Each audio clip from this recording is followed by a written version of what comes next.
Hello students, कैसे हैं आप सभी लोग। जैसा कि आपको पता होगा, सीएलसी के इस online platform per year long classes start हो चुकी हैं और इसमें हम 22वां लेक्चर आज स्टडी करेंगे। इस 22वें लेक्चर में मैं ऋषिराज यादव आपका फिर से वेलकम करता हूँ। पढ़ाई अब अच्छे से चल रही होगी आप सभी की। जैसा कि मैं 21वें लेक्चर की बात करूँ तो 21वें लेक्चर में हमने 8 से 10 कुछ क्वेश्चन हमने सॉल्व किए थे। इसके अलावा हमने लीवर की एक्सटर्नल स्ट्रक्चर, यकृत की बाह्य संरचना और हिपेटिक लोब्यूल की संरचना के बारे में स्टडी किया था। इसके अलावा पैनक्रिएटिक पार्ट, अग्नाशय के भाग के बारे में, उसके ट्रांसफर सेक्शन के बारे में बातें की। और मैंने बताया था कि नेक्स्ट क्लास में हम लीवर के फंक्शन से रिलेटेड बातें करेंगे कि लीवर के क्या क्या फंक्शन हैं। देखिए बेटा, इसको ध्यान से समझिए क्या क्या फंक्शन। लीवर के कार्य, जैसा कि याद हो हम पढ़ाई क्या कर रहे हैं अभी, पाचन एवं अवशोषण से संबंधित कर रहे हैं। लीवर का कार्य, इस लीवर को जिगर के नाम से भी जानते हैं। पहला है ग्लाइकोजेनेसिस। एक एक वर्ड समझिए ध्यान से क्या है। ग्लाइकोजेनेसिस, इसका मतलब किसका सिंथेसिस हो रहा है। हमारे पास ग्लूकोज है और इस ग्लूकोज से ग्लाइकोजन का सिंथेसिस हो जाए तो ग्लाइकोजेनेसिस हो जाए। ठीक है बेटा। ग्लूकोनियोजेनेसिस, इसका मतलब आपके पास कोई एमिनो एसिड है या आपके पास में कोई भी फैटी एसिड है, इनसे ग्लूकोज का सिंथेसिस हो जाए।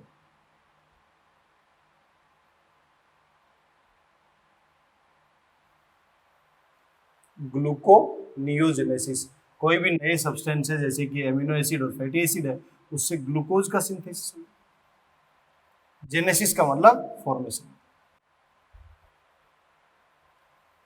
ग्लाइकोनियोजेनेसिस, आपके पास कोई भी लैक्टिक एसिड है और इस लैक्टिक एसिड से ग्लाइको, इसका मतलब ग्लाइकोजन।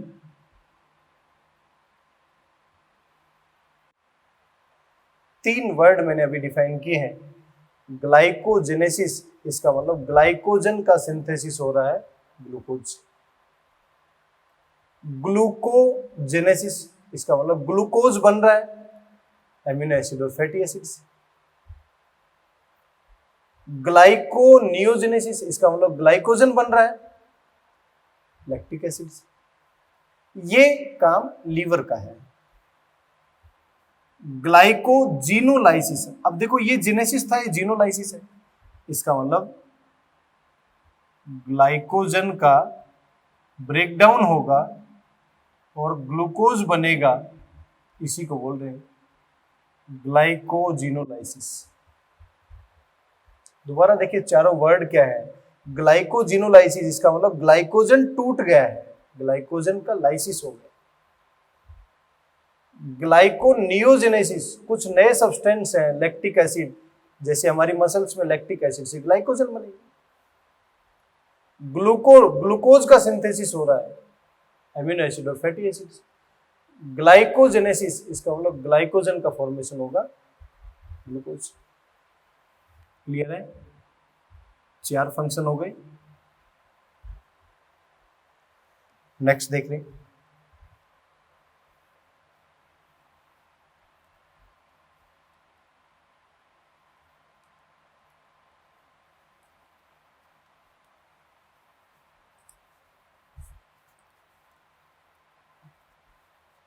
नेक्स्ट है detoxification of drug. For example prussic acid है, ये एक टॉक्सिक सब्सटेंस है, इसी को नॉन टॉक्सिक सब्सटेंस में कन्वर्ट करने का काम भी कौन करता है? लीवर। इसी को बोल रहे हैं detoxification of drug. Secretion of heparin, heparin का श्रावण। हिपेरिन क्या है? ये एक मानव में पाया जाने वाला प्राकृतिक प्रतिस्कंदक है। ये क्या होता है बेटा? प्राकृतिक प्रतिस्कंदक का मतलब है जब भी हमारे चोट लगती है तो हमारा ब्लड बाहर आता है, कुछ समय के बाद में वो ब्लड आना बंद हो जाता है। इसको बोलते हैं रक्त का स्कंदन होना।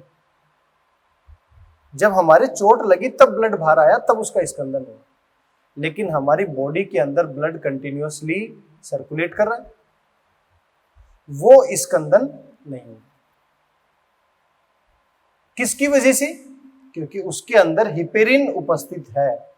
वो हिपेरिन प्राकृतिक प्रतिस्कंदक का काम करती है, जिससे रक्त में बहता ब्लड जो है उसका जमाव नहीं हो पाता है, लेकिन जब चोट लग जाती है तब उसका जमाव हो जाता है, क्योंकि उस वक्त इस हिपेरिन को इनएक्टिव कर दिया जाता है। तो हिपेरिन का श्रावण भी कौन करेगा? लीवर।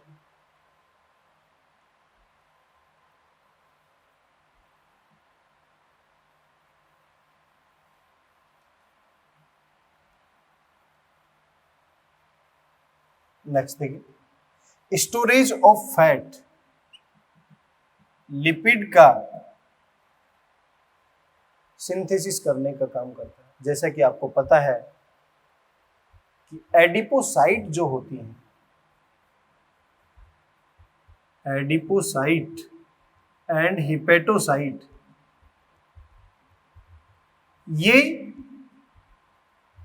हिपेटोसाइट जो है इसका रोल है हमारी बॉडी में लिपिड का, ग्लाइकोजन का सिंथेसिस करवाना, और एडिपोसाइट क्या है? उसको स्टोरेज करवाना।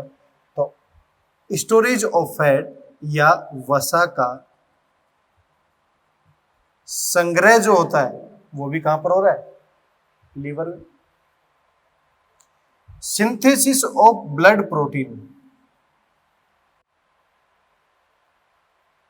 ब्लड के अंदर बहुत सारी प्रोटीन है, तो उनका ब्लड प्रोटीन का सिंथेसिस या उनका संश्लेषण करने का काम भी कौन कर रहा है? लीवर। लेकिन गामा ग्लोबुलिन को छोड़कर,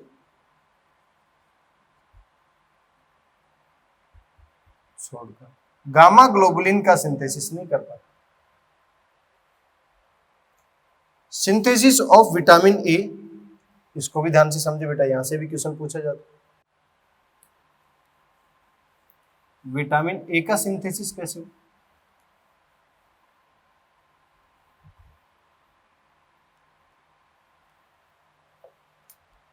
हम कोई भी गाजर खाते हैं,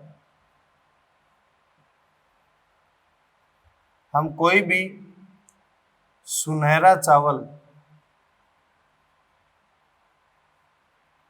गोल्डन राइस या पपीता शरीर में, गाजर गई या सुनहरा चावल या पपीता शरीर में जैसे ही ये प्रवेश करेंगे तो इनके अंदर क्या होता है? बीटा कैरोटीन प्रचुर मात्रा में पाया जाता है।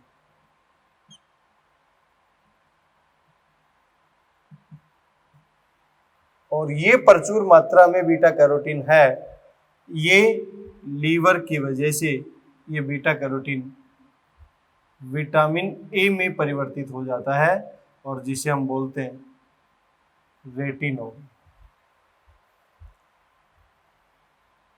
ये जो रेटिनोल है ये एल्कोहलिक फॉर्म है, इसी की दूसरी फॉर्म होती है रेटिनेल। और आपको पता है रेटिनेल यदि ऑक्सिन से मिल जाए तो हमारे रोडोप्सिन का फॉर्मेशन होता है, और रोडोप्सिन नाइट में विजन के लिए जिम्मेदार होता है। रात में देखने के लिए रोडोप्सिन कहाँ बनेगा? रोड्स के अंदर, जिन्हें बोलते हैं हम सलाखाएं। तो हमारी बॉडी में यदि बीटा कैरोटीन नहीं होगा तो इसका कन्वर्जन इसमें नहीं होगा, तो विटामिन ए नहीं बनेगा, तो हमें रात में दिखाई नहीं देगा, जिसकी वजह से नाइट ब्लाइंडनेस या रतौंधी हो जाती है। तो गाजर और सुनहरे चावल में बीटा कैरोटीन यदि है तो लीवर भी है तो विटामिन ए में कन्वर्ट हो जाएगा। यदि इसके अंदर बीटा कैरोटीन और ये नहीं है शरीर के अंदर तो विटामिन ए की कमी से रतौंधी हो जाता है, जिसमें रात में दिखाई देना कम हो जाता है। तो विटामिन ए का संश्लेषण करने में भी रोल किसका है? लीवर का।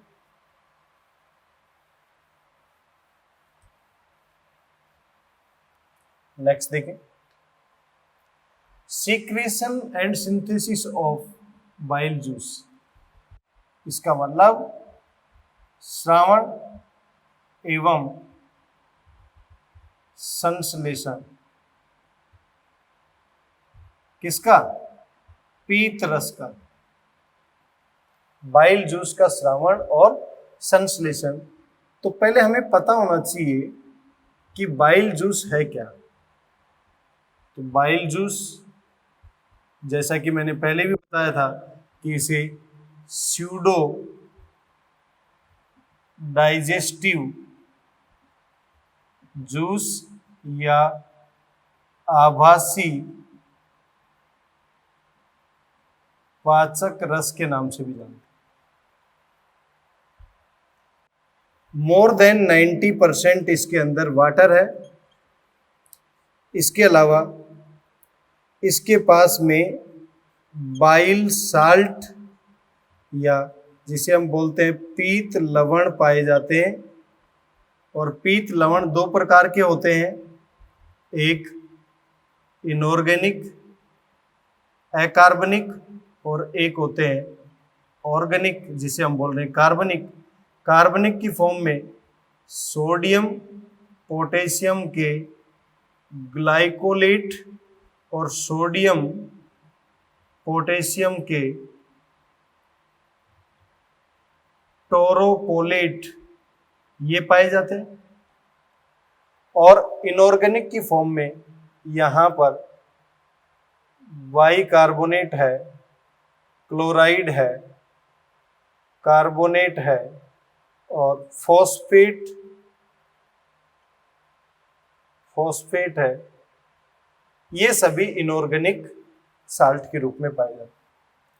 इसके अलावा यहाँ पर बाइल पिगमेंट भी पाए जाते हैं, जिन्हें बोलते हैं पीत वर्णक। और ये बिलीरुबिन जो येलो कलर का होता है और बिलवर्डिन जो ग्रीन कलर का होता है।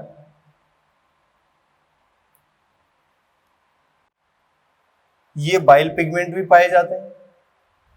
तो more than 90% water, bile salt, bile pigment. इसके अलावा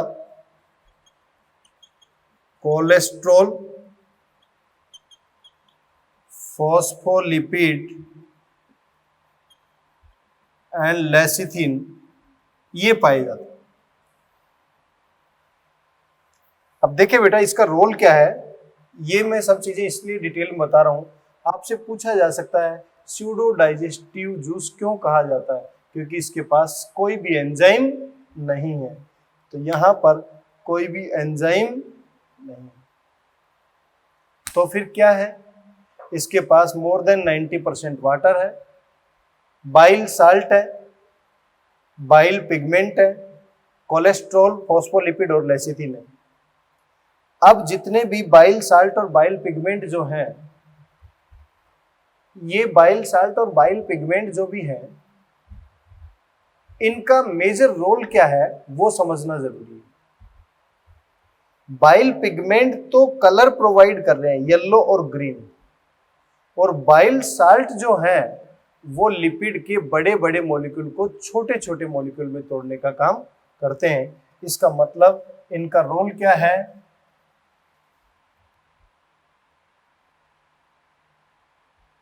इमल्सिफिकेशन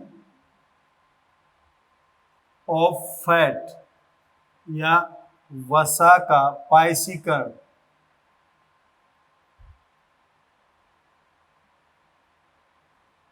वसा का पायसीकरण करने का काम कौन करेगा?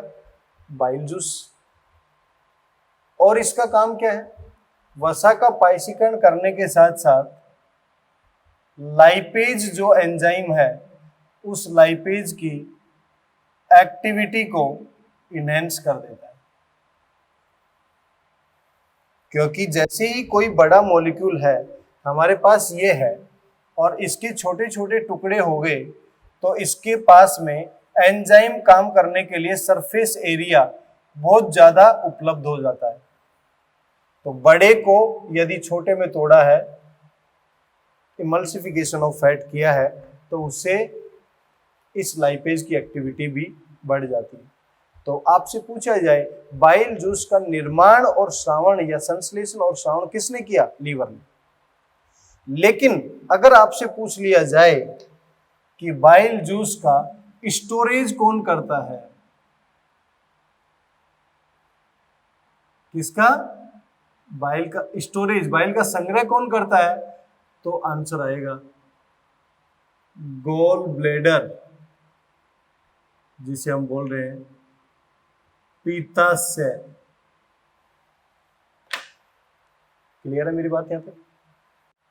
तो आपसे बाइल जूस के कंपोजिशन भी पूछ सकता है, बाइल जूस किसने सीक्रेट किया और कहाँ स्टोरेज हो रहा है ये भी पूछ सकता है, और बाइल जूस को स्यूडो डाइजेस्टिव जूस क्यों कहा जाता है, और बाइल जूस का क्या क्या फंक्शन है वो भी पूछा जा सकता है।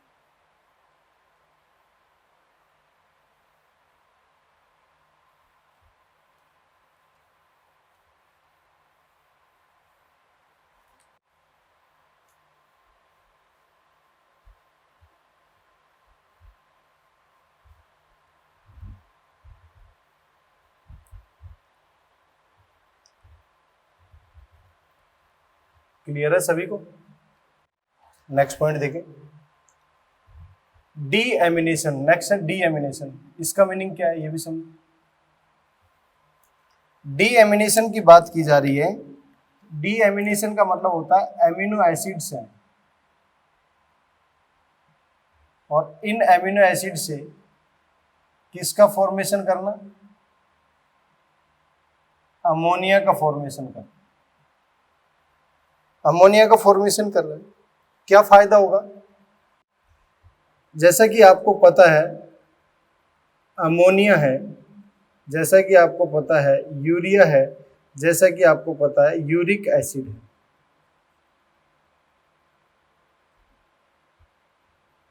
ये अलग अलग यूरिक एसिड, यूरिया और अमोनिया है। तो इन तीनों में देखा जाए तो अमोनिया सबसे ज्यादा टॉक्सिक है, मोस्ट टॉक्सिक है, और यूरिक एसिड जो है वो लिस्ट टॉक्सिक है। लिस्ट टॉक्सिक का मतलब सबसे कम, और सबसे ज्यादा जहरीला कौन है? अमोनिया। तो इसे हम कम टॉक्सिक यूरिया में कन्वर्ट कर लेते हैं, क्योंकि आपको पता है मानव यूरियोटेलिक प्राणी है। तो जो अमोनिया बना, इस अमोनिया का एक NH3 दूसरा NH3 और ये कंबाइन हो जाता है NH3 और NH3 CO2 मॉलिक्यूल से कंबाइन हो जाता है। तो अमोनिया 1, अमोनिया 2 और कार्बन डाइऑक्साइड दोनों के दोनों हमारे लिए क्या है? टॉक्सिक है। इसको बॉडी से बाहर जब इलिमिनेट करते हैं तो क्या बनता है? NH2CO, NH2 और वाटर। ये जो है ये क्या है? यूरिया। इसका मतलब डीएमिनेशन क्यों किया उसने? एमिनो एसिड से अमोनिया बना दिया, और उस अमोनिया के बाद में अमोनिया के 2 और कार्बन डाइऑक्साइड का 1 मॉलिक्यूल आपस में कंबाइन करके क्या बना रहा है? यूरिया। इसका मतलब मैं एक फंक्शन और भी लिख सकता हूं, यूरिया फॉर्मेशन। यूरिया फॉर्मेशन कहाँ हुआ है? लीवर में। बट इलिमिनेट कौन करेगा? इलिमिनेट का मतलब होता है निष्कासन। इसका निष्कासन कहां से होगा? किडनी से। तो आपसे कहा जाए शरीर के अंदर यूरिया का निर्माण कहां पर होता है? लीवर के अंदर। लेकिन उसे हमारे शरीर के कौन सा भाग, वृक्क या किडनी है, उसको निष्कासित करने का काम करेंगे। नेक्स्ट है purification of blood. Purification of blood means हमारे ब्लड को प्यूरिफाई कैसे करेगा? जैसे कि आपको पता है कि इसके पास में फैगोसिटिक सेल्स पाई जाती है। लीवर के अंदर फैगोसिटिक सेल मीन्स वक्षकाण्विक कोशिका पाई जाती है। और जो ये फैगोसिटिक सेल है, ये फैगोसिटिक सेल क्या काम कर रही है? ये जितने भी टॉक्सिक सब्सटेंस है उनको रिमूव करने का काम करेगी। तो हम कह सकते हैं ये ब्लड को प्यूरिफाई करने का काम करती है।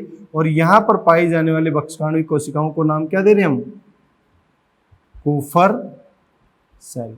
ये भी क्वेश्चन पूछा जाता है, लीवर में पाई जाने वाली वक्षकाण्विक कोशिकाओं का नाम बताएं। क्लियर? नेक्स्ट फंक्शन है सिंथेसिस ऑफ योक। इसका मतलब है पीतक का निर्माण और संश्लेषण। अब ये क्या है पीतक?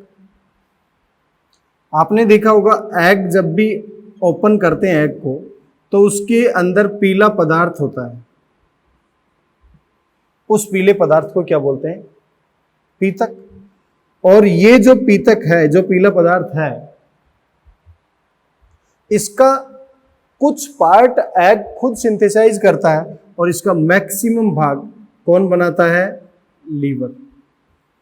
तो योग का सिंथेसिस भी यही करता है। नेक्स्ट है एरिथ्रोपोइसिस। एरिथ्रोपोइसिस का मतलब होता है blood cell formation. Blood cell formation का मतलब रक्त की कोशिकाओं का निर्माण करना। एरिथ्रोपोइसिस आपको पता है बॉडी के अंदर सबसे पहले योक सैक, इसके बाद लीवर है, स्प्लीन है, ये सभी काम करते हैं। और धीरे धीरे अडल्ट में कन्वर्ट होता है तो बोन मैरो या जिसे बोलते हैं अस्थि मज्जा। तो मानव के अंदर सबसे पहले रक्त का निर्माण यहां पर होता है। धीरे धीरे ये ट्रांजिशन फेज करते हैं और जब वो वयस्क मानव हो जाता है तो वयस्क मानव के अंदर रक्त का निर्माण, रक्त की कोशिकाओं का निर्माण कौन करता है? Bone marrow, red bone marrow जो अस्थियों में भरा होता है। हाँ, तो लीवर का रोल किसमें है? ब्लड सेल फॉर्मेशन में भी। इसका मतलब भ्रूणीय काल के दौरान जब भी बच्चा जन्म लेगा तो शुरुआती तौर पर जब ब्लड का निर्माण कहां पर होगा? तो शुरुआती तौर पर सबसे पहले तो योक सैक करता है, लेकिन ट्रांजिशन फेज में कौन करेगा? लीवर या स्प्लीन। आपको पता है 2-3 प्रकार के विटामिन हैं। एक होता है फैट सोल्यूबल, वसा में घुलनशील। एक होता है वाटर सोल्यूबल। तो वाटर सोल्यूबल कौन कौन से हैं? बी एंड सी। और फैट सॉल्युबल कौन कौन से, ए, डी, ई और, तो इनका विटामिन ए है, विटामिन डी है, विटामिन ई है, विटामिन के है, इनका संग्रह करने का काम भी कौन कर रहा है, लीवर। नेक्स्ट है blood clotting factor. Blood clotting factor रक्त स्कंदन कारकों का निर्माण। रक्त स्कंदन कारक, रक्त स्कंदन कारक जो हैं वो टोटल कितने हैं, 13 हैं। उनमें से फैक्टर नंबर 6 को हटा दिया गया है, तो अभी टोटल में देखा जाए तो कितना है, 12। उनमें से सभी को रिप्रेजेंट करने का तरीका यह है रोमन लेटर में, 1 2 3 इस तरीके से। तो ये पहला, दूसरा, पांचवा, 9वां और 10वां, ये रक्त स्कंदन कारक जो हैं उनका निर्माण कौन करता है, लीवर। ध्यान रहे बेटा, रक्त स्कंदन कारकों का रोल कहाँ होगा, जब भी हमारे शरीर में कोई चोट लग जाती है, ब्लड बहना शुरू हो जाता है, तो उस ब्लड को रोकने के लिए रक्त स्कंदन कारकों का बहुत मेजर रोल होता है। इसलिए उन रक्त स्कंदन कारकों का निर्माण कौन करता है, लीवर। एंजाइम सिक्रेशन, बहुत सारे एंजाइम हैं जो हमारे डाइजेशन में रोल करते हैं। तो इस तरीके के जैसे साइटोक्रोम वगैरह हैं, पेरोक्सीडेजेज एंजाइम है, तो ये जो एंजाइम है उन एंजाइम का श्रावण भी कौन करता है, लीवर। तो मैंने लगभग आपको 17 से 18 जो फंक्शन है वो सारे के सारे किससे रिलेटेड बताए हैं, लीवर से संबंधित बताए हैं। और इस लीवर का मेजर रोल है, जब भी कोई व्यक्ति एक्सेस अल्कोहल का कंज्यूम कर लेगा, कोई अत्यधिक शराब का सेवन कर लेगा, तो इस लीवर का रिपेयरिंग मैकेनिज्म खराब हो जाता है। इसका मतलब इसके अंदर रीजनरेशन, पुनरुद्भवन की क्षमता पाई जाती है लीवर के अंदर, लेकिन वो रिपेयरिंग मैकेनिज्म खराब हो गई, तो ऐसे केस में यकृत डैमेज हो जाता है, तो ऐसे केस में लीवर सिरोसिस या ग्लिसोनियन सिरोसिस नामक रोग हो जाता है। क्लियर है मेरी बात। तो लीवर डैमेज होता है तो कौन सा, लीवर सिरोसिस, या इसी को क्या बोलते हैं, ग्लिसोनियन सिरोसिस। ये जो है लीवर सिरोसिस या ग्लिसोनियन सिरोसिस किससे रिलेटेड है, एक्सेस अल्कोहल कंज्यूम करने से, अत्यधिक शराब के सेवन से ये हो गया। तो बहुत सारे फंक्शन है, किसी भी तरीके का फंक्शन आपसे पूछा जा सकता है लीवर के बारे में। क्लियर।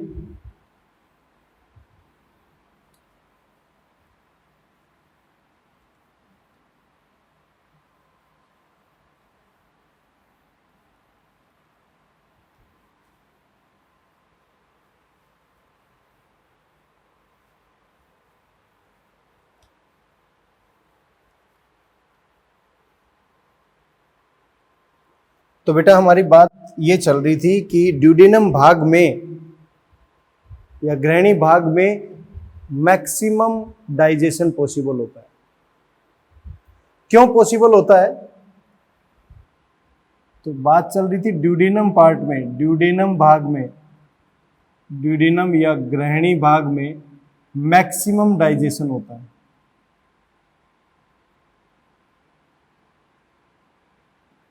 अत्यधिक पाचन होता है। तो ग्रहणी भाग में कौन कौन से जूस मिले हमें, बाइल जूस, और कौन सा जूस मिला यहां पे, पैनक्रिएटिक जूस, पीत रस, अग्नासी रस और इंटेस्टाइनल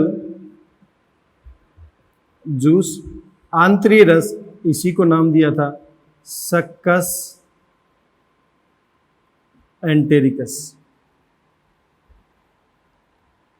देखिए बेटा ध्यान से, क्या है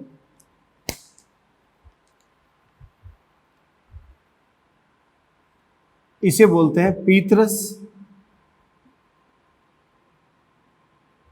इसे बोलते हैं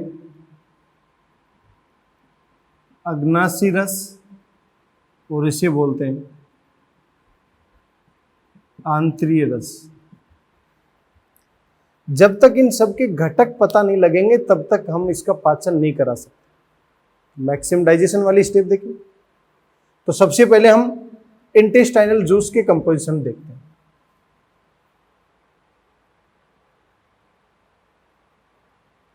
आंतरीय रस क्या है, जिसे बोल रहे हैं इंटेस्टाइनल जूस। आंतरीय रस में क्या क्या है? हमारे पास डाइपेप्टाइडेज है,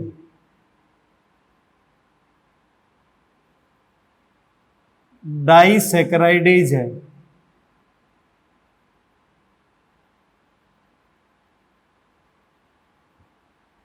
लाइपेज है, न्यूक्लियोसाइडेज। ये आंतरीय रस के पार्ट है, और इस आंतरीय रस की जो पीएच है वो एल्कलाइन है, क्षारीय। अब देखिए बेटा, डाइपेप्टाइडेज क्या है? आपके पास में ये है, एक एमिनो एसिड है, एक एमिनो एसिड है, इस तरीके से दो जुड़े हुए हैं। इस डाइपेप्टाइडेज ने यहां पर काम किया, तो रिजल्टेंट में क्या बनेगा? Amino acid. डाइसैकराइड क्या करेगा? आपके पास में शुगर मॉलिक्यूल एक है, ये शुगर मॉलिक्यूल दूसरा है, इस शुगर मॉलिक्यूल के यहां पर काम करेगा तो आपके पास शुगर मॉलिक्यूल मिल जाएगा। फॉर एग्जाम्पल, मेरे पास शुगर मॉलिक्यूल, जहां पर दो शुगर मॉलिक्यूल हैं, माल्टोज है, मेरे पास लैक्टोज है, मेरे पास सुक्रोज है। ये यदि मैंने आपको ये कहा कि दो शुगर मॉलिक्यूल यहां पर है सुक्रोज में, तो सुक्रोज में क्या क्या है? एक ग्लूकोज प्लस एक फ्रक्टोज। तो यहां पर कौन काम करेगा? डाइसैकराइडेज, और उसे नाम देते हैं सुक्रेज, या इसी का नाम है इन्वर्टेज, क्योंकि सुक्रोज का दूसरा नाम इन्वर्ट शुगर भी है। तो ये सुक्रेज इन्वर्टेज क्या है? एक डाइसैकराइड है। सुक्रोज क्या है? डाइसैकराइड है। लैक्टोज है, इस पे कौन काम करेगा? इस पे काम करेगा लैक्टेज और ग्लूकोज प्लस गैलेक्टोज बनाएगा।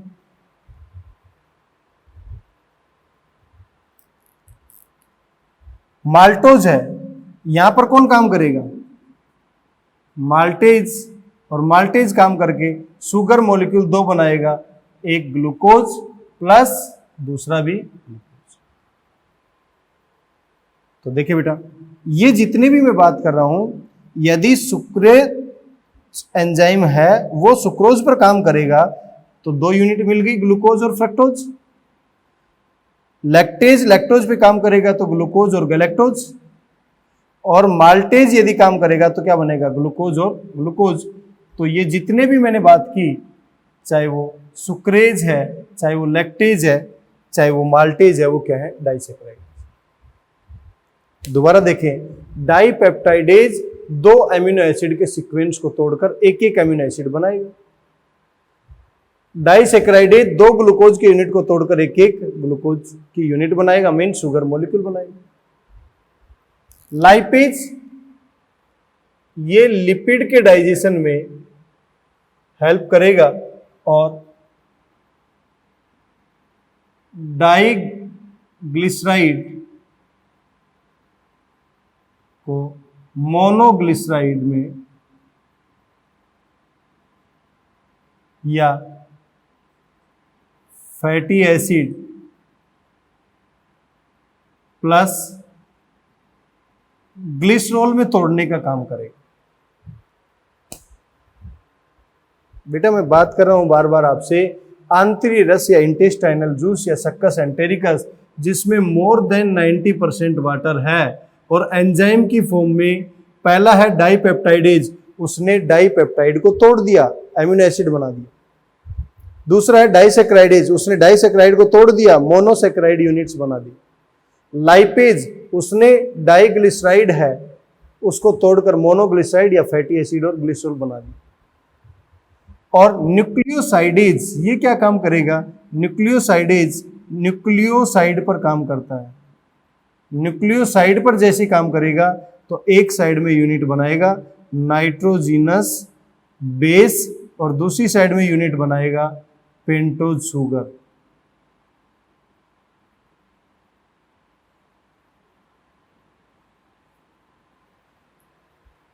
क्लियर है? डाइजेशन में हम क्या पढ़ रहे थे कि कॉम्प्लेक्स मॉलिक्यूल का सिंपलर मॉलिक्यूल में कन्वर्ट करना है।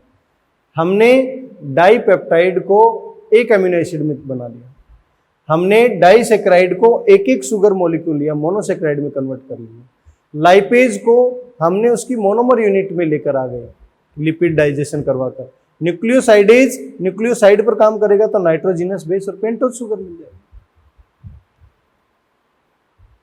ये तो कंपोजिशन किसका था? इंटेस्टाइनल जूस का। और इंटेस्टाइनल जूस क्या क्या काम करेगी वो मैंने बातें बताई। नेक्स्ट देखिए क्या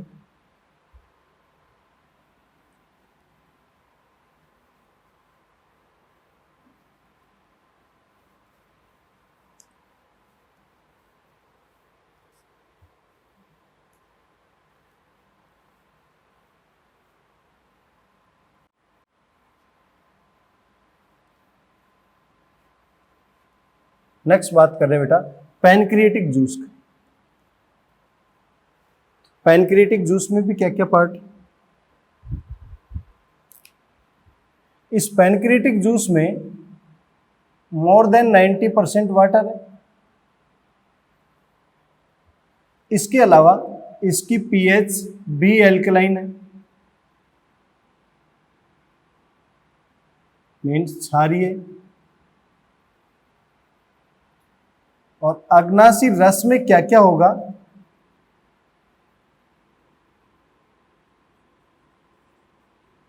ट्रिप्सिनोजन, काइमोट्रिप्सिनोजन, प्रोकार्बोक्सी पेप्टाइडेज, ये तीनों चीजें हैं बेटा। चाहे मैं इसकी बात करूं प्रो कार्बोक्सी पेप्टाइडेज, जहां प्रो वर्ड लगा हुआ है, इनएक्टिव है। काइमोट्रिप्सिनोजन ये भी इनएक्टिव है, ट्रिप्सिनोजन ये भी इनएक्टिव, ये सभी इनएक्टिव है, निष्क्रिय है।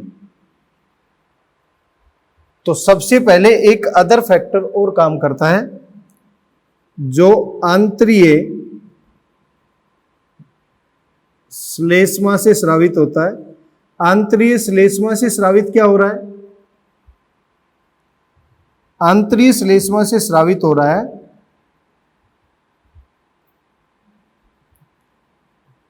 Enterokinase enzyme. सबसे पहले ये एंटेरोकाइनेज क्या करेगा? ये एंटेरोकाइनेज ट्रिप्सिनोजन जो है इसको ट्रिप्सिन में कन्वर्ट करने का काम करता है।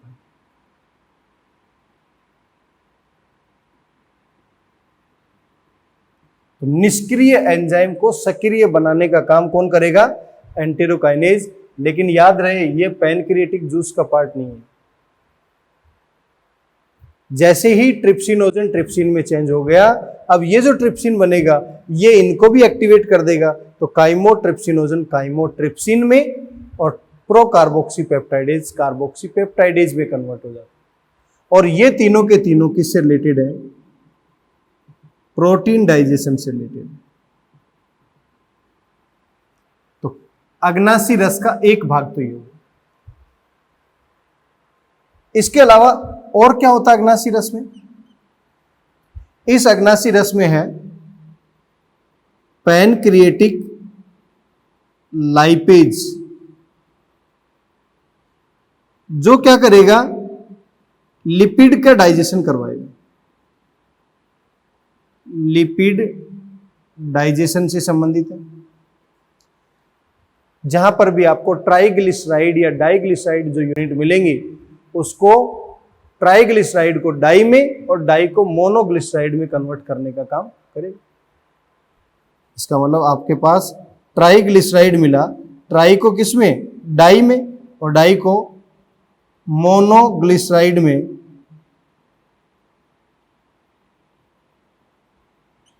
कन्वर्ट करने का काम कौन करेगा? Pancreatic lipase. तो देखो कितने घटक हो गए?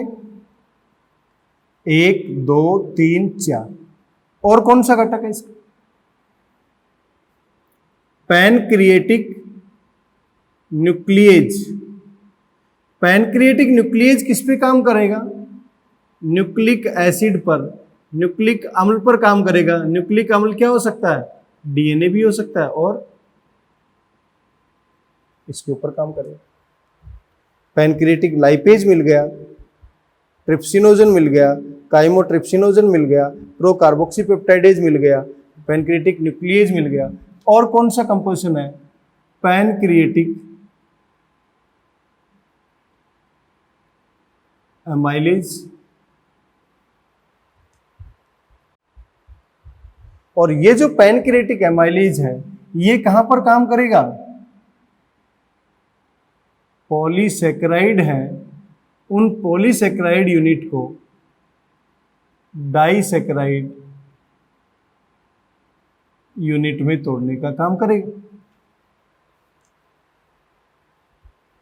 अब आपको समझ में आ रहा होगा कि पैनक्रिएटिक जूस के कंपोजिशन का क्या क्या पार्ट जो मेन रोल है। तो देखो आपको 6 पार्ट मिले हैं। पैनक्रिएटिक लाइपेज जो ट्राइग्लिसराइड को डाई और डाइग्लिसराइड को मोनो में कन्वर्ट करने का काम करेगा। ट्रिप्सिनोजन, काइमोट्रिप्सिनोजन, प्रोकार्बोक्सीपेप्टाइडेज ये निष्क्रिय हैं, तो इनको सबसे पहले आंतरिक लेस्मा का एंटेरोकाइनेज है, वो इस ट्रिप्सिनोजन को ट्रिप्सिन में बदलने का काम करेगा। एक्टिवेट हो गया, प्रोटीन के डाइजेशन में सहायता करेंगे। पैनक्रिएटिक न्यूक्लिएज है, न्यूक्लिक एसिड डीएनए और आरएनए है, उनका डाइजेशन कराने में मदद करेंगे। और पैनक्रिएटिक एमाइलेज है जो पॉलीसेकेराइड को डाइसेकेराइडेज में, इस एमाइलेज को एमाइलोप्सिन भी कहा जाता है। क्लियर है मेरी बात? तीसरा पार्ट है बाइल जूस। और बाइल जूस का पार्ट मैंने अभी कुछ देर पहले डिस्कस किया लीवर के फंक्शन में, कि बाइल जूस में बाइल साल्ट भी या पीत लवण भी होते हैं, और बाइल पिगमेंट पीत वर्णक भी होते हैं, फॉस्फोलिपिड, लेसिथिन और कोलेस्ट्रॉल ये सभी होते हैं। और इस बाइल जूस का मेजर रोल क्या है? वसा का पाइसीकरण, इमल्सिफिकेशन ऑफ फैट और लाइपेज की एक्टिविटी को इनहेंस करना, मीन्स लाइपेज की एक्टिविटी को बढ़ाना। तो ये भी देख लेते हैं इसमें क्या क्या है। अभी बताया था मैंने, मोर देन 90% वाटर है, और क्या है इसके अंदर? बाइल पिगमेंट मीन्स पीत वर्णक है, बिलरुबिन और बिलवर्डिन। और क्या है इसके अलावा? बाइल साल्ट है, पीत लवण, और क्या है इसके अलावा? फॉस्फोलिपिड है, लेसिथिन है, कोलेस्ट्रॉल। ये सभी चीजें। और इस बाइल जूस का कोई एंजाइम ना होने की वजह से स्यूडो डाइजेस्टिव एंजाइम भी नाम रखा गया है। इसका मतलब यहां पर किसी भी प्रकार का एंजाइम नहीं है, लेकिन इसका अहम भूमिका है डाइजेशन में। क्या है? इमल्सिफिकेशन, इमल्सिफिकेशन ऑफ फैट, वसा का पायसीकरण करना, और दूसरा लाइपेज की एक्टिविटी को बढ़ाना। ये मेजर रोल है। तो बेटा आज जो मैंने क्या क्या बातें की हैं, आज मैंने सबसे पहले आपको लीवर से संबंधित बातें बताई कि लीवर का क्या क्या रोल है। तो बहुत सारे रोल बताए मैंने। ग्लाइकोजेनेसिस क्या है, ग्लाइकोजिनोलाइसिस क्या है, ग्लूकोनियोजेनेसिस क्या है, ग्लाइकोनियोजेनेसिस क्या है, ये बातें। इसके अलावा मैंने बताया कि यूरिया का फॉर्मेशन भी, डिटॉक्सिफिकेशन ऑफ ड्रग भी, डीएमिनेशन भी, एरिथ्रोपोइसिस भी, फॉर्मेशन ऑफ योक भी, formation of blood clotting factor भी, बहुत सारे लगभग 17 to 18 मैंने उनके फंक्शन के बारे में बातें की। उसके बाद मैंने ये बताया कि मैक्सिमम डाइजेशन क्यों पॉसिबल हुआ। तो मैक्सिमम डाइजेशन इसलिए पॉसिबल हुआ ड्यूडेनम भाग में, क्योंकि उस ड्यूडेनम भाग में बाइल जूस भी आ गया। बाइल जूस के कंपोजिशन ये सारे हैं। पैनक्रिएटिक जूस, उसके कंपोजिशन मैंने बताया कि वो पैनक्रिएटिक जूस कंपोजिशन से या घटक से क्वेश्चन पूछा जाता है, इसलिए मैं बार बार इनको डिस्कस कर रहा हूँ। तो पैनक्रिएटिक जूस, अग्नासी रस के घटकों के बारे में पता लगा आपको। इसके अलावा आपको इंटेस्टाइनल जूस के घटकों के बारे में पता लगा कि आंतरिक रस या सक्कस एंटेरिकस क्या है। ये सभी के सभी रस एक साथ में ड्यूडेनम भाग में आते हैं। जब ड्यूडेनम भाग में ये आए तो ये सभी डाइजेशन में अपनी अहम भूमिका निभाते हैं। इसीलिए ड्यूडेनम भाग में lipid, carbohydrate, protein, nucleic acid, इन सभी का पाचन संभव हो पाता है। किसी भी एक पार्ट को हटा दिया जाए तो पाचन संभव नहीं हो पाएगा। इसका मतलब उस केस में बॉडी के अंदर इनडाइजेशन या एपच जैसी कंडीशन बनी रहेगी। अब कई बार बच्चों के दिमाग में क्वेश्चन आता है कि सर पैनक्रिएटिक जूस से जितने भी एंजाइम रिलीज हो रहे हैं तो फिर ये पैनक्रियाज में काम क्यों नहीं किया? बिल्कुल सही क्वेश्चन है बेटा। पैनक्रियाज से, मैंने अभी बताया आपको, पैनक्रियाज से जब ये एंजाइम रिलीज होते हैं तो पैनक्रियाज से निष्क्रिय अवस्था में रिलीज होते हैं। तो पहले इनको जैसे ही निष्क्रिय अवस्था को सक्रिय में बदला जाता है तब तक ये ड्यूडेनम में आ चुके होते हैं, और वहां पर सक्रिय होते ही ये भोजन के जो न्यूट्रिएंट मॉलिक्यूल जो है उनके ऊपर काम करना शुरू कर देते। क्लियर है मेरी बात? तो आज जो बातें की है मैंने, लीवर के कार्य कौन कौन से हैं या फंक्शन कौन कौन से हैं वो आपको याद रखने हैं, इंपॉर्टेंट है, पूछा जाता है। उसके अलावा आंतरिक रस के घटक क्या है याद रखें। एनसीईआरटी में भी लेबल करें कि क्या क्या दे रखा है, मैंने क्या क्या बताया है। पैनक्रिएटिक जूस में क्या क्या है, अग्नासी रस के कौन कौन से घटक हैं ये भी याद रखें। 6 घटक हैं, कौन कौन से हैं, क्या क्या नाम बताया है। बाइल जूस मीन्स पीत रस के क्या क्या घटक है, पीत रस का मेजर रोल क्या है ये भी पता होना चाहिए। आज जितना भी हमने पढ़ा है उस सब में जो घटक के बारे में बात कर रहा हूँ इससे क्वेश्चन पूछा जा चुका है। एक क्वेश्चन जो हम यहाँ पर सॉल्व करने की कोशिश करेंगे, कैसा क्वेश्चन पूछा गया देखिए।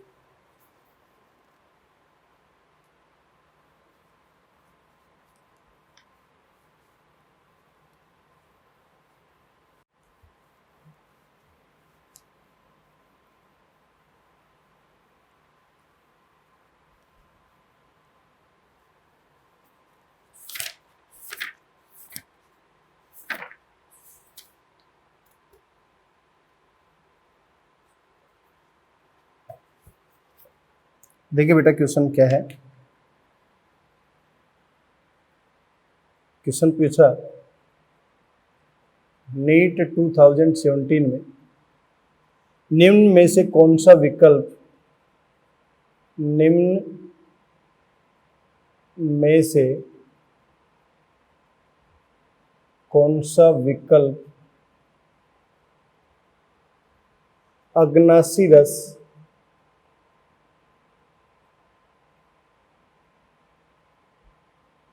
के संयोजन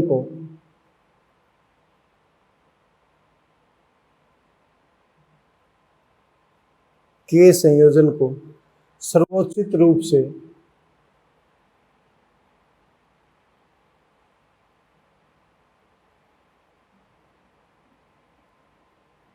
दर्शाता है।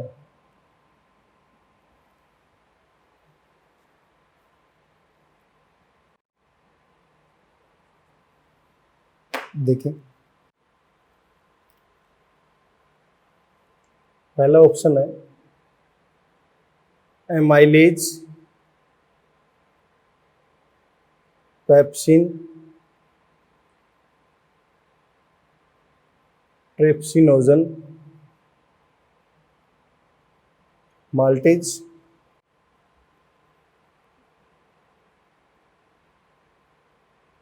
Peptidase,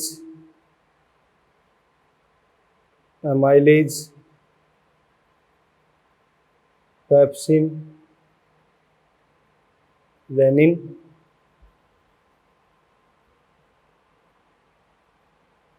lipase, amylase,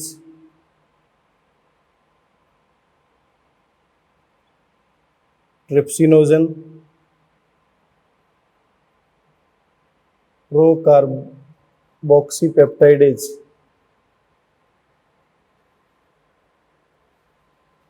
next, amylase, peptidase,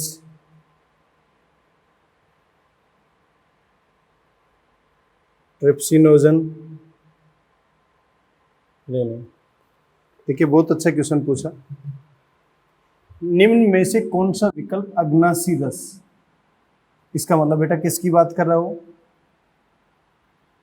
pancreatic juice, उसकी बात करें, के संयोजन को सर्वोचित रूप से दर्शाता है। या तो पैनक्रिएटिक जूस के सभी कंपोजिशन दे दे या उनमें से कुछ दे दे। अब देखो, पहला है एमाइलेज। एमाइलेज तो ठीक है, पैनक्रिएटिक एमाइलेज सही, ट्रिप्सिनोजन भी ठीक है, लेकिन पेप्सिन गैस्ट्रिक जूस का, जठर रस का भाग है, माल्टेज इंटेस्टाइनल जूस का पार्ट, गलत हो गया। यहां पर पेप्सिन और रेनिन ये जठर रस के भाग, यहां पर रेनिन जठर रस का भाग है, लाइपेज सही है, एमाइलेज पैनक्रिएटिक लाइपेज है, पैनक्रिएटिक एमाइलेज है, ट्रिप्सिनोजन है, प्रोकार्बोक्सीपेप्टाइडेज। देन द करेक्ट आंसर क्या होगा? इस तरीके के क्वेश्चन आपसे पूछे जा सकते हैं।